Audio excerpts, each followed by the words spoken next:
Good morning and welcome to our latest installment of our webinar series. Today joining me is Michael Castiglione. He runs a Sandler Training Center in Los Angeles and has been working with sales teams in training education around this topic for some time now.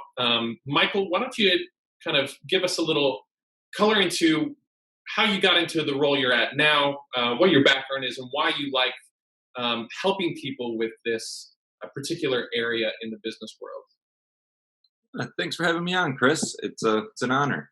So I've been in leadership development for about 13 years now, where I've been coaching and working with organizations on systemic change for a long time. I was a professor over at LMU for about 7 years and a program director there, and saw the opportunity with Sandler to really help organizations from a systemic point of view, from a reinforcement. Because we've all been to a boot camp where you get some great stuff and you're ready to take on the world, and Monday morning comes and you forgot most of it, and there's no support there. So when I started looking at Sandler, it was a match made in heaven from what I'd built my career on. So we work with medium, small size companies all the way to solopreneurs and really help them to strengthen their team and themselves from three perspectives. Is first and foremost the mindset, so the attitudes that it takes to go out there and sell and increase your business. Number two, the behaviors. So what do you do on a day-to-day basis to go out there and generate more revenue and find more prospects? And then three, the techniques, the questions and the system that we run so that we can take control of the conversation and help both the prospect and the business owner have a win-win situation. Oh, that's really interesting, Michael. Those are each one of those individually is a topic where we could really dive deep. We're not going to be able to do that, but hopefully we'll be able to cover all three of those and kind of get a sense of how those your mindset, behaviors, techniques all kind of interact together. And particularly, something that I was really interested in focusing on with you is kind of the blind spots that entrepreneurs face when they are engaging in a sales conversation, doing business development, trying to acquire customers. There are so many people that we work with in our community who are coming from a different background, right? They might be a technical co-founder. They may come from, business operations rather than something that is, traditionally considered a sales role.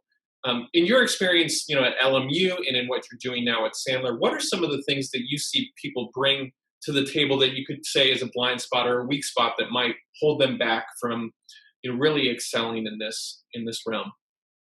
Great question. So I would say two things right off the top of my head is number one blind spot is people are trying to sell. That's the worst thing. We all think of selling as a 4-letter word, where you think of that, someone, that shyster who's trying to take advantage, and there's no trust there. But the reality is we all sell. So whether it's professional service and, we all have to go out there and make some money and support our families. So there's nothing wrong with selling as long as you're not selling. And I think in the traditional sense is people go out there and talk about features and benefits, and they just talk and talk. And that's the number one blind spot that I see, because at that point, you're not providing any value. It's 2019. Anyone can find any information they want on you, on their phone, on their laptop, and they come in educated. What a business professional needs to learn how to do is to listen, is to ask the questions necessary to get the information so that they can solve the problem. We show up, we have a pitch, we want to, show the information. We really want to sell them and motivate them to buy our product. And that's actually counterintuitive. So you actually work yourself out of business by doing that. And then number two is not having a system. So in order to get to where people have been, they're successful, right? They're intelligent, they're motivated, they're driven, they have great personality, they have charisma. People talk about the introverted versus the extroverted, where the extroverted are much better at selling. And that's not true. The reality is those who have a system have a much higher conversion rate, much more effectiveness in their system, in their process, and they're much more efficient. So what I mean by a system is a way to engage their prospects each and every time so that you can provide value for them, you can establish trust, and that you can go through and actually do business so that, or you can allow them to see this is not a good fit and allow them to say no. I don't know of any business professionals out there, at least not in my career, who've ever come up to me and said, you know what? I want you to say no if this is not a good fit. Chris, imagine if someone said that to you, like the trust that's created. So having a system and a process to take them through is a huge gap in many people's businesses. A couple of things stood out to me in that. One, the sense of fit, right? And fit as it relates to solving a problem. And solving a problem, really the approach to that, what you said, is listening, trying to figure out exactly what that problem is and if there's a fit with what you're doing. I think that's a pretty, it could be it's subtle, but it's a radical shift to how, this kind of default sales as a 4-letter word approach is that so many of us have experienced before, right? Like, I don't trust you, salesman X, because you need the commission. And I don't know if this is actually the best fit for me. Do I need this TV? Do I need this car? Do I need this software for my business? Whatever the case may be. But this is really kind of turning that standard on its head for people who are doing the selling, who are doing the problem solving, but also the person who's looking for some kind of solution. Oh, absolutely. And it all comes back to relationships. People buy from people who are like them, and they buy from people they like. So if there's no relationship there, you just go in with features and benefits, or even worse, like the sales professional smooze. You're trying to just find something common just to force it, and that's not real. And people, they sense that there's no trust there, so they don't want to buy. And at the end of the day, if you go in, I run a session every Wednesday morning, and almost every single session I write the word care on the board, because do you care about what you do? At the end of the day, everyone I work with, we're passionate about what we do. We want to solve someone's problems for whatever that may be, whether it's a doctor, a lawyer, security, whatever it is, they want to help. But when you just come in and you're aggressive, you're not perceived as that. You're perceived as that, shyster who's trying to take advantage of someone, as opposed to asking some questions, listening, trying to establish some type of rapport and really create a relationship between the buyer and the seller. Because that's when business happens, is when the effective filters go down, there's a trust established, and once there's a trust there, then you can move into value. Because let's be honest, we all want the best price, but more importantly, everyone should be paying the lowest cost. And cost versus price isn't the same thing. So another blind spot I see is so many people say, Mike, people could just stop asking me about what the price is, or price shopping. And again, having a system helps combat that, where you put price on the back burner and you establish a relationship, you establish a commonality. More importantly, you establish a reason to do business. In Sandler, we call it pain, but there's just something there. There's something there to solve, and it's deep. It's not just surface value. So once you've established a need to do work together, now we can start to talk about what is the cost. Because most people I work with are not the low-cost leaders. They're just not. They're more customized. They have more of a process, so it costs a little bit more. The price is a little bit higher. But at the end of the day, the work they do saves their customer, thousands down the road. So the difference between cost and price is extremely important. But if you don't quiet, ask them good questions, get to understand their needs and understand some of the trauma that they're going through, you never understand it. So until you can get them out, it's like going to the doctors. You don't walk into the doctors and say, my head hurts, and then all of a sudden the doctor's telling you, well, take 4 pills, do this, do that. They ask you a bunch of questions, and they get to understand what you're going through, where it came from, how long has it been happening, what are you willing to do to get rid of it, and then they prescribe something. So when you start out and you write up care on the board, to kind of start off this session, how long does it take for you to kind of see the light bulbs go off for people to start see this mindset shift about how they're approaching this process? Light bulbs go off immediately, right? It's like, that makes so much sense. The hard part is the implementation, because people tend to connect with the idea of, I do care, I do have this passion, but I also go in and talk too much.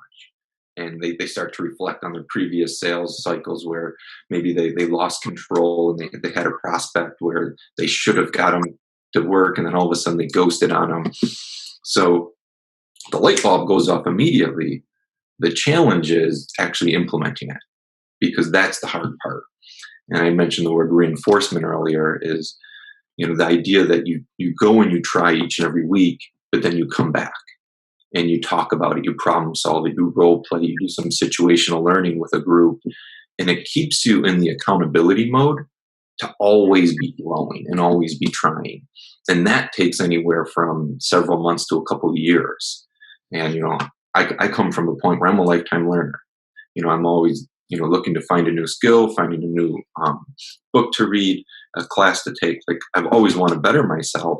And that's who I find who are, joining, is those who they believe they can get a little bit better, even though they're rock stars. They've been doing it for years. They're successful, but now they want to get to another level. So they're just looking for some tools and processes to help them really fine tune and hone in those skills that they already have and take them to another level. It's funny you say always be growing, kind of in relation to the old mantra that is, kind of thrown around a lot in sales conversations, always be closing. But that's part of this mindset shift, I think, that you're describing, that it's, I'm coming where I am. I'm going to be consistent. I'm going to build this system around the behaviors and the techniques that are going to really help me implement this in a way that's going to be sustainable and really help add value. Yeah, ABC doesn't work, because the research actually shows that those who take focused training on closing actually have worse conversion rates because they put too much pressure on the prospect. They close, right?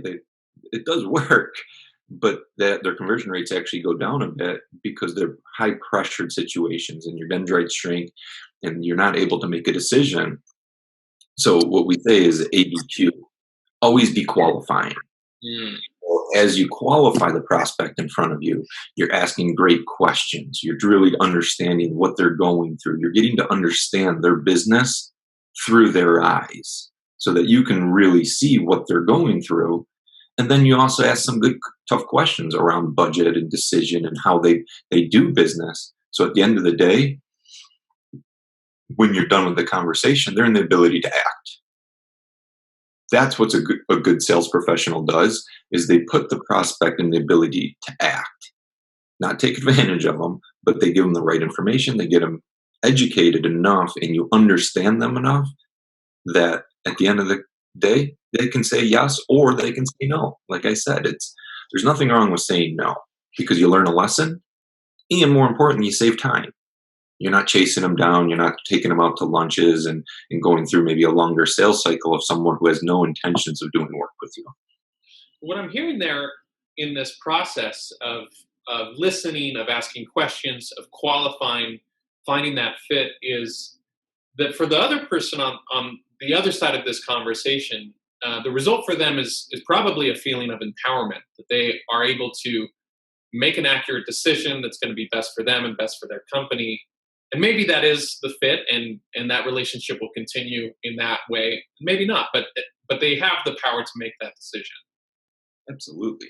The goal is to empower them to feel in control, right? There's this psychological component of selling, is the games people play and who's winning and who's got, I want a better deal. And you mentioned it earlier, like, are they trying to get more margin? Because if they go in and buying a car, that this person in front of you, they're trying to get the highest price and you're trying to get the lowest price, right? Because each and every margin that they get goes to that's the psychology. But the reality is you want to make sure that you have the best value, right? You want to make sure that whatever you're given and whatever you receive is at the absolute best value and it's the right fit for me. So we're empowered to make that decision. We're empowered to say yes or to say no, and that we have the ability to be in control. Now, the goal is to allow the prospect to feel in control by us asking questions. So as they're talking and they're explaining, they might feel in control. They start to talk through what their solution is going to be. We have a rule where the sales professional should be talking 30% and the prospect should be talking 70%. Mm. When they're talking, they feel in control. They feel like they're articulating what they want, where they're going, and they have that power, right? They're empowered.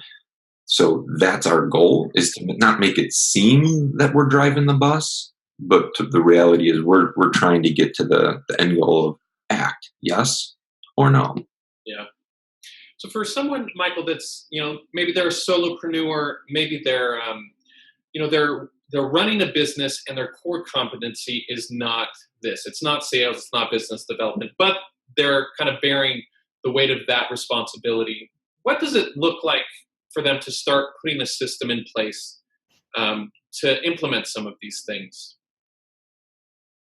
That's a good question. So it really depends on the size, right? For the last 13 years in coaching, I live in this paradoxical world where it's top down but bottom up.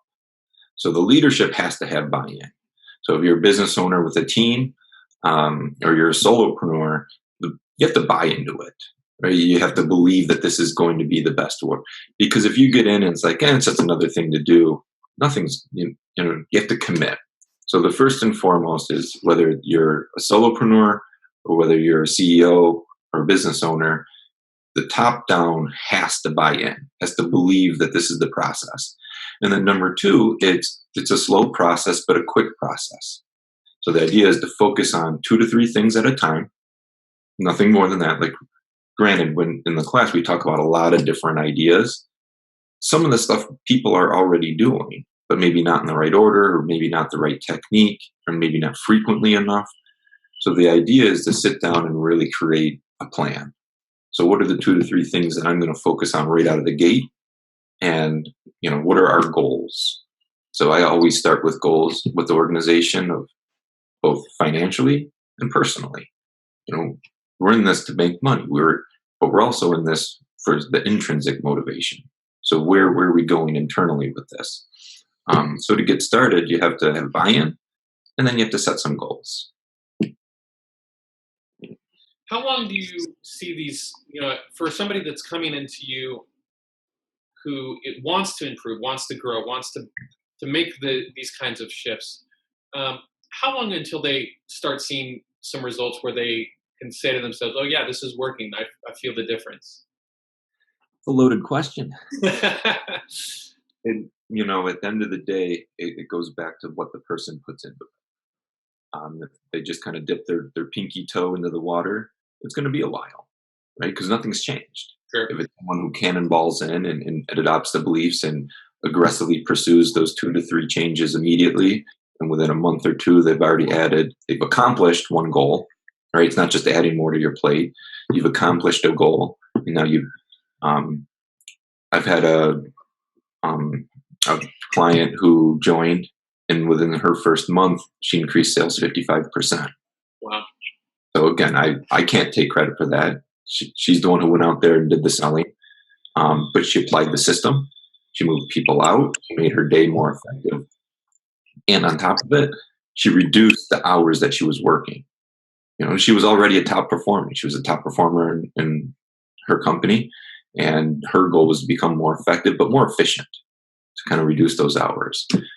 So some of the tools that she used reduced down the hours and created her efficiency by 55%. That's cool. So, and that was a month, but that's not everyone. To really turn things around, you typically see results in 5 to 6 months.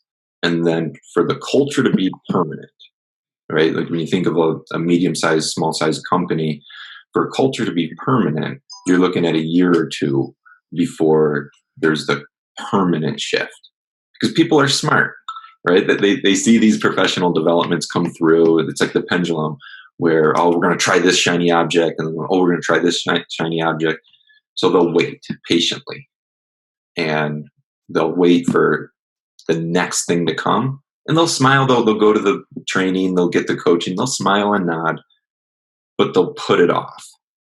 So after about a year, they'll see everyone around them starting to outperform them because it works. We've been doing this for 45 years. We've trained over like 50 million people. It works. So once they see the people around them starting to increase their performance, it's like, well, I need to now join the crew. Yeah, that's it. Big ships, small ships, even they don't turn on a dime.